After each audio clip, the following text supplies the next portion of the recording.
चिपळूण शहरातील गोवळकोट कदम बौद्धवाडी येथील 15 कुटुंबियांचा पुनर्वसनाचा प्रश्न अद्यापही जैसे थेच आहे। गेल्या वर्षी घरांवर दरड कोसळेल या भीतीमुळे 15 कुटुंबियांना स्थलांतरित करण्यात आलं। वर्षभरात पुनर्वसन करू असं आश्वासन प्रशासनाने दिलं होतं, मात्र अद्याप पुनर्वसनाचा प्रश्न तसाच पडून आहे। पाहूया एक रिपोर्ट। किती आम्हाला त्रास, किती आजारी पडली इथं लोक, तिकडनं आणली नाही आम्हाला, इथं ठेवून वर्ष झालं तरी पण अजून काय नाही त्यांचं।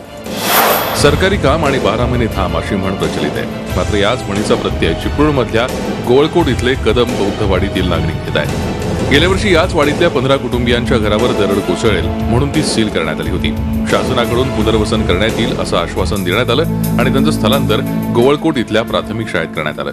या वर्षी जर व्यवस्थित निर्णय शासनाचा मिळालेला नाहीये तर गेल्या वर्षी आम्हाला जो काही जबरदस्ती पद्धतीने आम्हाला सील केलेलं आहे घराला, ते सील आम्ही तोडून आम्ही घरी जाऊ आणि आम्ही राहू आणि जिथे काही आमचं होईल पुढे, जिथे काही आमचा शेवट होईल तो आमच्या घरी होईल। मागणी काय आमची गावातच पुनर्वसन करायचं, त्यांनी शेतीवाडी करतो, आमच्याकडे काही दुसरं सरकारी नोकरी तर नाहीच आमच्या मालकांना। गेल्या वर्षभरी 15 कुटुंब याच ठिकाणी राहत आहेत। आता पुन्हा पावसाळा सुरू झालाय, त्यामुळे पुनर्वसन नेमकं कधी होणार असा प्रश्न गावकऱ्यांनी विचारलाय।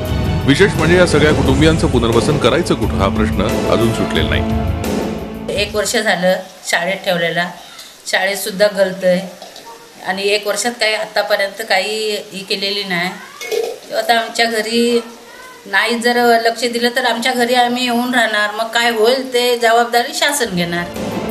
या सगळ्या कुटुंबियांना ज्या गोवळकोट इथल्या शाळेत आणून ठेवलंय त्या शाळेची अवस्था दयनीय झाली आहे। जागोजागी गळती सुरू आहे, बांधकामही ढासळू लागलंय, त्यामुळे इथे राहणं धोकादायक आहे। त्यातच कायम पावसाळ्यात ओलावा राहत असल्यानं आजारांनाही निमंत्रण दिलं जात आहे। मागणी एवढीच आहे की आम्ही 2014ला एक लेटर दिलं प्रांत तहसीलदाराला की जर आमचं पुनर्वसन करायचं असेल तर आमच्या गावातच पुनर्वसन व्हायला पाहिजे, अन्यथा ठिकाणी आमचं पुनर्वसन नको, जे काय होईल ते आमच्या घरातच होईल असं आम्ही लेखी स्वरूपात त्यांना एक निवेदन दिलेलं आहे। तर कायमस्वरूपी पुनर्वसन करण्यासाठी आम्ही प्रयत्नशील असल्याचं तहसीलदारांनी सांगितलंय।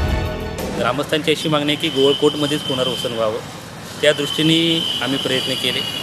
ग्रामस्थांना जी जागा पसंत आहे ती पूर रेषेमध्ये येत असल्यामुळं आणि ती धोकादायक ठिकाणी असल्यामुळं त्या ठिकाणी पुनर्वसन हे शक्य होणार नाही। त्यामुळे चिपळूणच्या नजीक जी कापसाळ गाव आहे त्या ठिकाणी 98 गुंठी जी जागा आहे तर ती पुनर्वसनासाठी निश्चित केलेली आहे।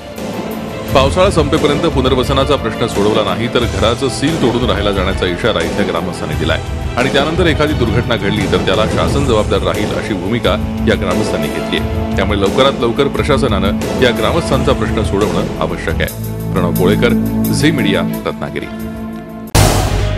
झी 24 तास रहा एक पाऊल पुढे।